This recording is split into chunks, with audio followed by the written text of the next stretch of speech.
Amém. Oséias 4:6 diz assim a palavra do Senhor: o meu povo foi destruído, porque lhe faltou o conhecimento. Porque tu rejeitaste o conhecimento, também eu te rejeitarei, para que não sejas sacerdote diante de mim.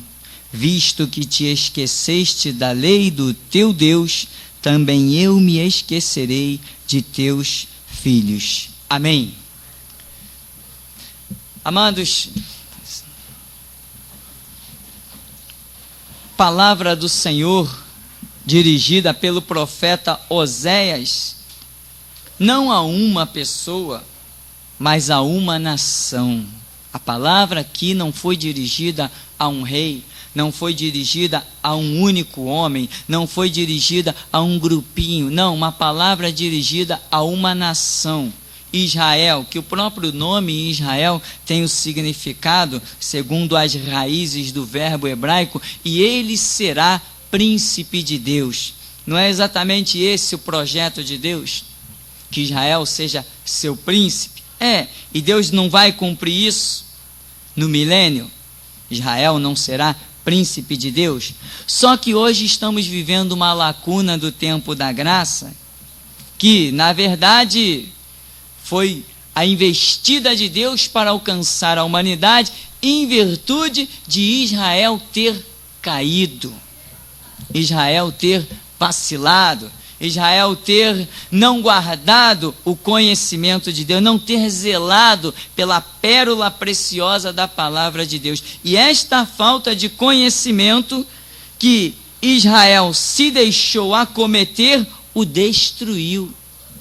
Israel hoje não é uma nação inexistente, riscada do mapa, porque Deus vela sobre a sua palavra para a cumprir, e fez promessas aos antepassados, a Abraão, a Isaac, a Jacó. Mas se dependesse do povo, que deveria ser o guardião da lei de Deus, não, meu irmão, Israel já não existiria mais. E aqui nós vemos coisas tremendas.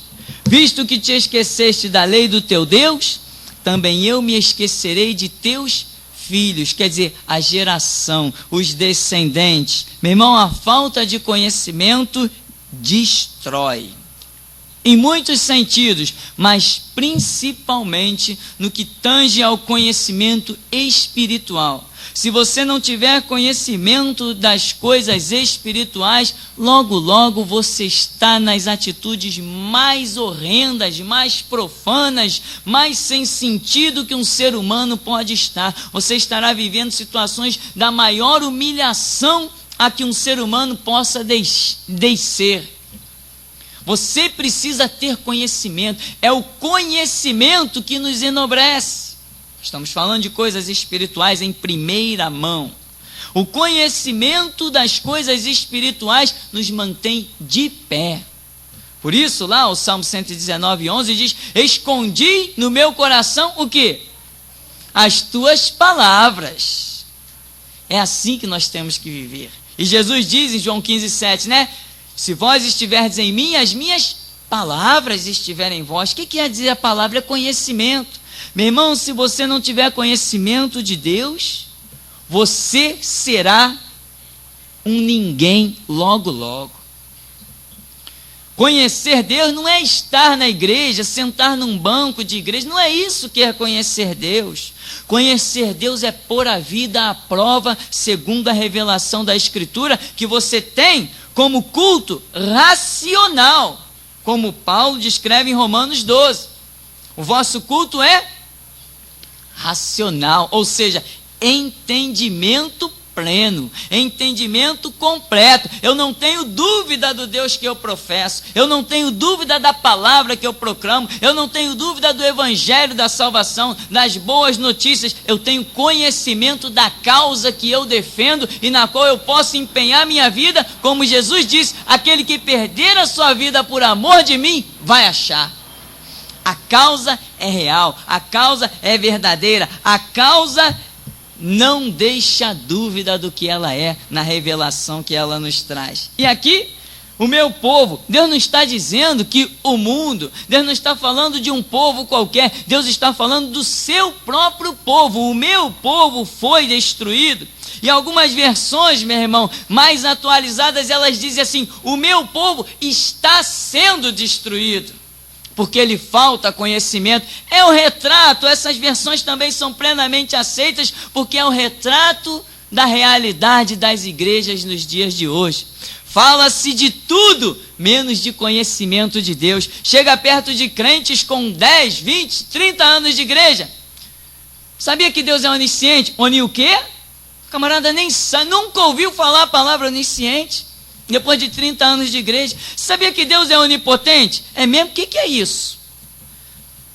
Meu irmão, cadê o conhecimento de Deus? Se eu tiver conhecimento da onisciência, onipotência, onipresença, que são atributos exclusivos da divindade, Pai, Filho e Espírito Santo, ninguém mais possui esses atributos, a minha vida, uma vez que eu conheça e confie nisso, a minha fé e a minha vida vai ser diferente. Tem gente que acha que Deus tem que se apressar, Deus tem que correr para impedir que o mal venha sobre ele. Não, Deus está sempre presente. Você pode, meu irmão, você pode ser pego de surpresa, mas Deus nunca, jamais. Isto é conhecimento de Deus. Ora, se eu sei que o meu Deus é sempre presente, que ninguém pode surpreendê-lo, e ele fez uma promessa: o Senhor é quem te guarda, o Senhor é a tua sombra, a tua direita, o sol não te molestará de dia, a lua não te molestará de noite, o Senhor guardará a tua alma de todo mal, guardará a tua entrada, a tua saída. Se eu tenho conhecimento disso, qual a minha preocupação com o amanhã? Nada, eu vou declarar confiadamente, como diz Provérbios 4,18, a vereda do justo é como a luz da aurora, vai brilhando mais e mais, até ser dia perfeito. E eu vou chegar ao final dessa carreira e declarar como Paulo: combati o bom combate, completei a carreira e guardei a fé, porque eu ando confiantemente no meu Senhor, que eu conheço. Jesus, ele não recebe culto, louvor e adoração de quem não o conhece. Quando Jesus se manifestava no Antigo Testamento, né, naquela matéria que nós chamamos de teofania, que estuda as aparições de Jesus no Antigo Testamento, Jesus se manifestava no Antigo Testamento em forma de anjo, sendo intitulado como o anjo do Senhor, e muitos, meu irmão, foram adorar Jesus, sem saber que era o Senhor de toda a glória. Adoraram Jesus como se fosse um anjo qualquer. Ele chegava, falava coisas tremendas, operava coisas grandiosas, e as pessoas vinham oferecer sacrifícios e holocaustos, e Jesus não recebia. Dizia assim: se você for oferecer, ofereça ao Senhor, sendo Ele próprio o Senhor da glória. Não recebia as ofertas daquelas pessoas, porque estavam oferecendo a um Deus que não estavam reconhecendo. Então, temos que ter conhecimento. Temos que buscar profundamente o conhecimento. E aqui Oséias 6,6 vai dizer: porque eu quero misericórdia e não sacrifício, e o conhecimento de Deus mais do que holocaustos. Já viu como as pessoas estão preocupadas em oferecer sacrifícios, em holocaustos? Eu tenho que dar para Deus me dar. E o que tem de líderes mercenários que dizem: meu irmão, está escrito, é dando que se recebe. Está escrito, é dando que se recebe. Você tem que dar, você tem que sacrificar, você tem que fazer. Olha, e aí o povo vai atrás. Não sabe, não tem conhecimento de causa. Não é um culto racional, é um fanatismo louco, bater pé, bota Deus na parede. Não, Deus é meu pai, Deus tem que me dar. Conversa fiada, Deus não tem que dar nada a ninguém, meu irmão. Eu já fiz lá na cruz, Jesus disse: Pai, está consumado, nas tuas mãos entrego o meu espírito. Agora, meu irmão, com muita humildade a gente tem que ir lá ao pé dessa cruz, se quiser receber alguma coisa, porque a Bíblia diz que Deus resiste aos soberbos, dá porém graça. Não vem com soberbia diante de Deus: é meu pai, vai ter que me dar. Não é pai de ninguém, não. É Deus, Senhor dos céus e da terra. Para entrar no átrio desse Deus, tem que ser com temor e reverência, porque pode cair fogo do céu e consumir muitos Ananias e Safira que tem por aí. Tem muita gente padecendo, meu irmão, terrivelmente pela ignorância. Blasfemas direta contra Deus. Está lá, no tempo da graça, Ananias e Safira foram consumidos. No tempo da graça. Jesus já tinha ido, a igreja estava organizada e tem gente achando que hoje não está padecendo. Tem muita gente, meu irmão, enferma, que tu pode orar por ele, pode clamar, pode fazer o que quiser, vai continuar enfermo, até se retratar perante Deus. Então, tem que ter conhecimento. Não adianta vir com sacrifício, holocaustos e não ter conhecimento. Como é que pode sacrificar ou oferecer alguma coisa para um Deus estranho? É como muitos estão fazendo, estão achando que Deus é uma força. Deus vai honrar porque ele fez um sacrifício, vai honrar porque ela fez um holocausto. Não, Deus vai ter que me dar, eu dei e ele vai ter que me dar. Tem gente aí que faz o quê? Diz assim, eu quero ganhar, eu quero um emprego que me dê R$1.000, então eu vou começar a dar o dízimo de R$1.000. Vocês já ouviram essas loucuras por aí, não já? Ele vai dar o dízimo de R$1.000, sim. E Deus vai sim dar a ele um salário de R$1.000.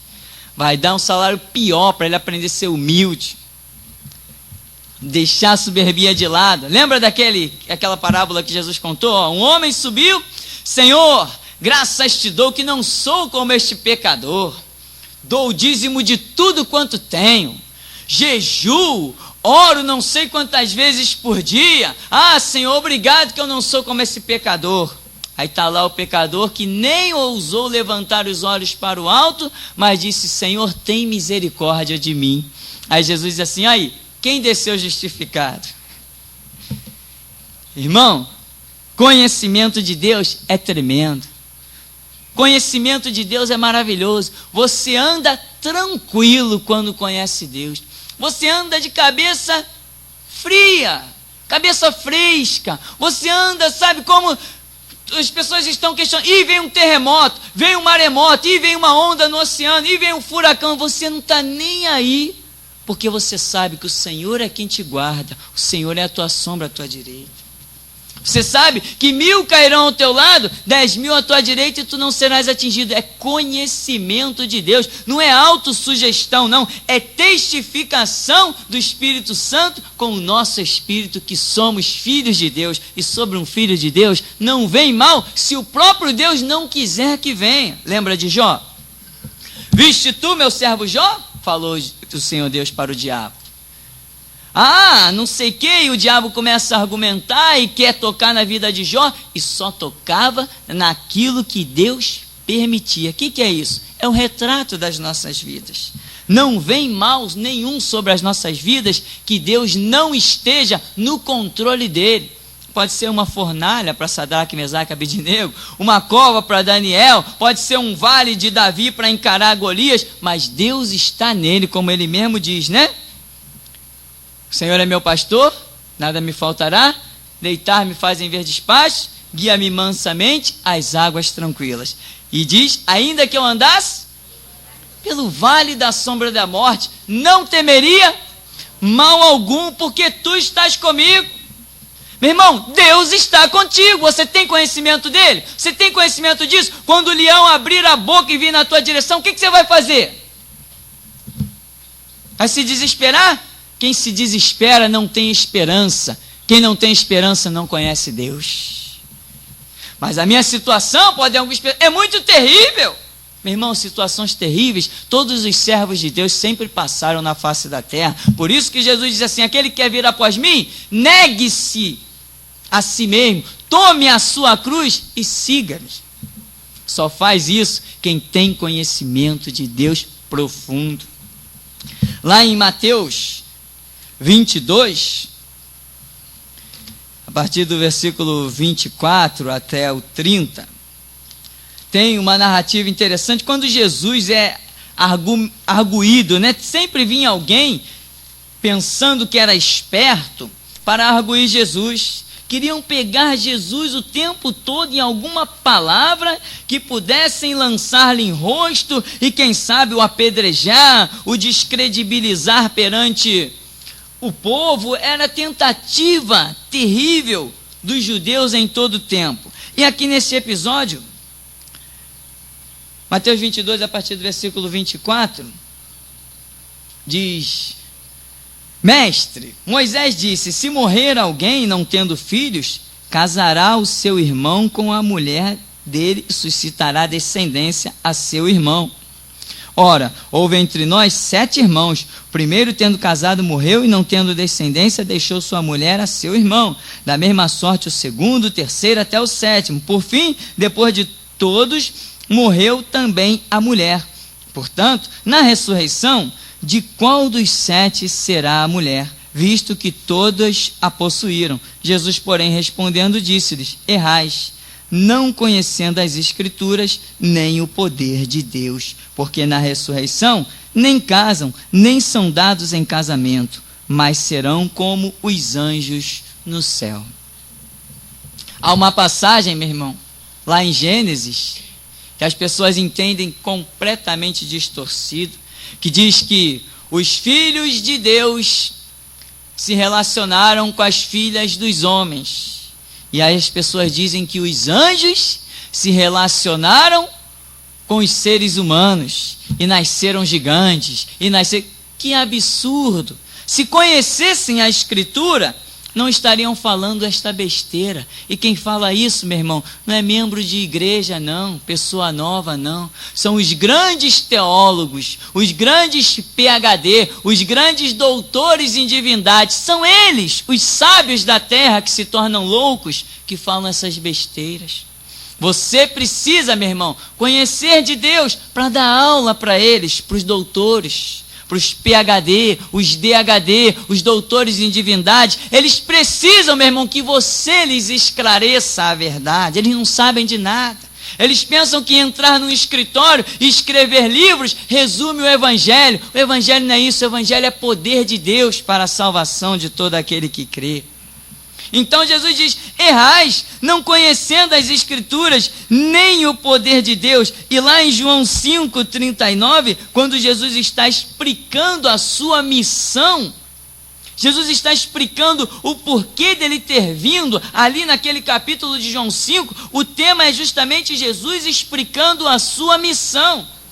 Muita gente questiona, muita gente não crê, e ele diz assim: ora, vamos fazer o seguinte: examinai as Escrituras. Vós cuidais ter nelas a vida eterna? São elas que testificam de mim. Examina a Escritura e vocês vão ver quem sou eu. Meu irmão, você jamais saberá quem é Jesus se não examinar a Escritura. Cristo para você vai ser sempre uma interrogação. Deus vai ser sempre um talvez. Será que Deus vai me livrar? Será que Deus vai me curar? Será que Deus vai operar por mim? Quando se conhece a Escritura, se diz assim: Deus vai me curar, Deus vai me livrar, Deus vai operar por mim. Quando se conhece a Escritura, se tem conhecimento disso. Mas tem pessoas que só vão na igreja para passear. Eu falava esses dias com alguém, parece que foi no seminário, e eu dizia: meu irmão, tem pessoas que, se não existisse igreja, elas estavam completamente perdidas. Se a gente suspender o culto da igreja num dia, você vai achar as pessoas fazendo qualquer coisa, menos estando na sua casa e orando naquele dia que seria o culto da igreja. É só suspender o culto da igreja. As pessoas vão dizer assim: ah, hoje não tem culto na igreja, vou aproveitar para passear. Não tem culto na igreja, vou aproveitar para alugar um filme na locadora. Não tem culto na igreja, vou aproveitar para ver o capítulo da novela. É o que muitos fariam. E poucos diriam: não tem culto na igreja hoje, mas eu sou a igreja. Eu vou entrar no meu quarto, vou fechar minha porta e vou falar com o meu Deus. Poucos fariam isso, porque o conhecimento de Deus é escasso na vida de muitos. Lá em João 3, Nicodemos, com medo dos judeus, vai ter com Jesus que hora? De noite, né? Bem escondidinho. Ele, Jesus, sozinho, para que ninguém visse, né, que ele, poxa, um mestre em Israel, foi falar com um homem lá, um galileu, um homem que devia ter até um sotaque confuso, porque os galileus normalmente eram reconhecidos por esse sotaque, não tinham lá uma dicção muito boa. Então ele, mestre da lei, ele foi lá conversar com Jesus. E Jesus começou a falar de coisas espirituais. Olha, é necessário nascer da água, que é a palavra. É necessário nascer do Espírito, que é o que revela a palavra, é necessário isso. E Nicodemos, um mestre em Israel, diz: ora, como pode isso? Porventura posso eu voltar a entrar no ventre da minha mãe e nascer? Jesus chega e diz assim: tá mal a coisa. Nicodemos, tu és mestre em Israel e não sabe essas coisas? Em outras palavras, Nicodemos, o que você está fazendo sentado numa cadeira de mestre? O que você está ensinando para esse povo? Se eu estou falando de coisas tão simples, você não está entendendo? O que você está ensinando para esse povo, Nicodemos? É o que tem acontecido com muitas pessoas, meu irmão, que têm assumido o ministério, que encontram com a gente no meio do caminho. A gente faz a pergunta mais simples que qualquer criança responde, e o camarada se enrola, dá um monte de volta, depois cai na real e diz assim: eu não sei.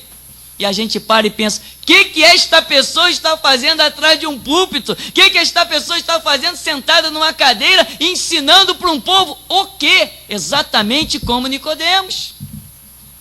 Tu és mestre em Israel, tu não sabe essas coisas? Meu irmão, o mestre em Israel estava lá nos pés de Jesus, não deixou nenhuma lição para Jesus, recebeu todas.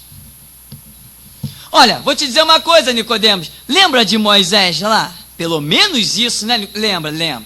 Pois é, como Moisés levantou a serpente no deserto, importa que o Filho do Homem seja levantado. E eu, quando for levantado, todos atrairei a mim, porque Deus amou o mundo de tal maneira que deu o seu Filho unigênito, para que todo aquele que nele crê não pereça, mas tenha vida eterna. Meu irmão, você quer ser um mestre? Você quer ter conhecimento de Deus? Você quer um ministério? Mas quando você assumir esse ministério, o que você vai fazer? Vai ser alguém no ministério como Nicodemos? Alguém no ministério como os fariseus? Com quem a mulher vai casar na ressurreição dos mortos? Eram mestres. Esses que vinham questionar Jesus eram aqueles que detinham os pergaminhos. Eles tinham a letra, mas não tinham o espírito da letra, não tinha a revelação de Jesus Cristo, eles não tinham a revelação da palavra. São os de hoje que continuam achando que as águas da palavra são apenas águas. Não, elas simbolizam a própria palavra. O Espírito de Deus pairava sobre a face das águas. Lá em Gênesis, meu irmão, presta bem atenção, é mostrado Deus criando todas as coisas.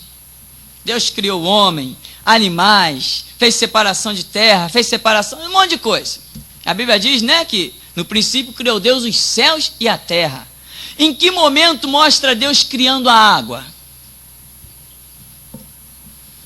Silêncio total. Amém. Claro. Não mostra Deus criando a água. Por quê? Porque água significa a palavra de Deus. Não poderia jamais, sendo a Bíblia mostrando que água é símbolo da palavra, como poderia mostrar Deus criando a água? Não poderia. A água sempre existiu, que é a palavra, e sempre existirá. Ela é eterna. A água simboliza Jesus, que é o Verbo, e a Bíblia diz que Ele é o Pai da eternidade. De eternidade a eternidade, Tu és Deus. Amém? Como está o seu conhecimento de Deus? Tem pessoas que pensam que têm conhecimento de Deus a tal maneira, meu irmão, que acabam se enrolando. Quer ver um exemplo? Não me recordo qual dos evangelhos, Jesus teve um diálogo com um homem que nós conhecemos ele como o jovem rico. Esse diálogo é tremendo. O homem chega diante de Jesus, Jesus o amou, a Bíblia diz que Jesus o amou, que viu sinceridade naquele homem, viu realmente uma pessoa digna. Jesus amou aquele homem de tal maneira que foi direto ao assunto com ele. Mas ele chega: bom mestre, que farei para herdar a vida eterna? Aí Jesus diz assim: conhece os mandamentos? Ele diz: conheço. Quais? Aí Jesus fala e ele diz: conheço, tenho feito tudo isso desde a minha mocidade. Jesus reconhece que aquele homem tem andado em sinceridade, e aí vai e diz assim para ele: só te falta uma coisa então, tu está perfeito, vai lá e vende tudo que você tem, vem, segue-me, vou te dar um tesouro no céu. Ele não conhecia, meu irmão, uma lição, ele não tinha um conhecimento de Deus importante, que é buscar o reino de Deus, a sua justiça em primeiro lugar, e as demais coisas serão acrescentadas. Ele não conhecia o conselho que Paulo vai dar depois. Timóteo diz os ricos da igreja para não colocarem a sua confiança na incerteza das riquezas. Riqueza é incerta, meu irmão. Nós temos que fazer como Eliseu. No tempo de Eliseu, uma junta de boi custava um preço bom. Custava um preço bom. Mas quando Elias vem e diz assim, olha, segue-me. Ele vai lá, pega a junta de boi que ele tinha recentemente adquirido, desfaz de tudo, distribui lá para o povo, simplesmente pega uma capa, joga sobre os ombros e vai atrás de Elias. Era o que esse jovem rico deveria ter feito. Entregado todos os seus bens, pegado a sua capinha, jogado sobre os ombros e seguido Jesus. Mas isso, meu irmão, é somente para quem segue Jesus, quem conhece Jesus. Lembra que Jesus disse assim, olha, qualquer um que deixar pai, mãe, casa, mulher, filhos, por amor de mim, vai receber muito mais nessa terra e ainda no porvir a vida eterna. Renúncia, mas só renuncia quem tem conhecimento de Deus. Meu irmão, se Deus para você ainda é dúvida, se a Bíblia para você ainda é dúvida, é certo de que você sempre estará dependente ainda de renunciar a alguma coisa. Você só encontrará forças para renunciar se você verdadeiramente souber quem é Deus. Tem muitos que são ricos no Rio de Janeiro, Deus manda eles para outro estado, mas tem que ir como um pobre, não podem levar suas riquezas, e eles dizem não para Deus. Eles esquecem que o Deus é todo poderoso, que podem fazê-los prosperar em qualquer terra. Abraão, quando saiu do meio da sua terra, não tinha toda aquela riqueza que no final da vida dele ele apresenta. Amém? Deus fez Israel prosperar em terra estranha, lá no Egito, debaixo do jugo de Faraó. Esses episódios revelam conhecimento de Deus. Amém? E outra coisa que o jovem rico não conhecia, é que Jesus vai dizer em João 18:36, o meu reino não é deste mundo. Então, meu irmão, para onde você está caminhando? O reino que você hoje pertence não é deste mundo. Por que vamos querer juntar tesouros aqui, se Jesus disse a juntar tesouro no céu, onde a traça não corrói, onde o ferrugem não consome, o ladrão não mina nem rouba? E como tem pessoas preocupadas em ajuntar tesouro na terra, meu irmão? Não, deixa Deus sim, se Ele quiser botar uma riqueza nas tuas mãos, coloque, mas isto não é superior ao reino de Deus.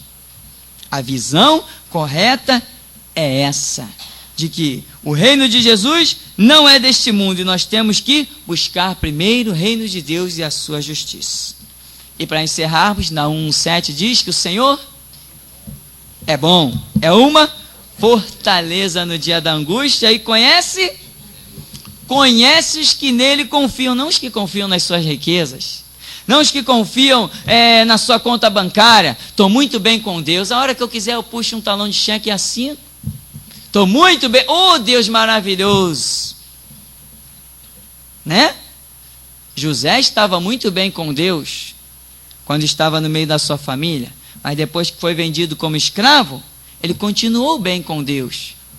Jó estava muito bem com Deus quando estava rico, cheio de bens, mas depois que ficou sem nada, ele continuou bem com Deus, porque o que sustentava a vida desses homens era conhecimento de Deus e não riquezas da terra.